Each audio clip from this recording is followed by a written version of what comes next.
Hey everyone, welcome back to the channel. Today, we're revisiting one of college soccer's most unforgettable moments, Elizabeth Lambert, also known as Ponytail Girl. You remember that viral match where she pulled opposing players' hair and all hell broke loose? So, where is she now? Stick around, because we're breaking it all down.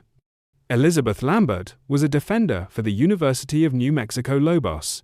She'd built a reputation as a tough, aggressive player, until that controversial semi-final match against BYU in 2009 made her a household name for the wrong reasons.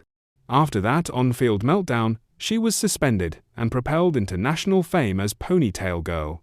Following the incident, Elizabeth apologized publicly for her behavior, expressing real remorse. She faced a brief suspension, but eventually returned to the team, although the spotlight never quite faded.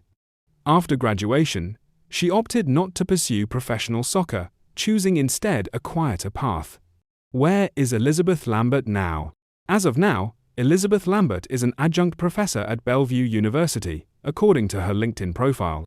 Before that, she worked as an instructional coach and middle school academic coach at Bellevue Public Schools for close to 14 years. She is committed to training young athletes with her rich experience in the field of soccer. It is good to see how she was able to turn her life around for the better. Elizabeth Lambert's story is a powerful example of how one moment can shape a public narrative, and how someone can choose a completely different life path afterward. From viral scandal to a life of service, it's a journey that makes you wonder, do we remember people for who they were, or who they choose to become? Let me know your thoughts in the comments. If you found this update compelling, please like, subscribe, and hit that notification bell for more Where Are They Now stories. Until next time, stay thoughtful and take care.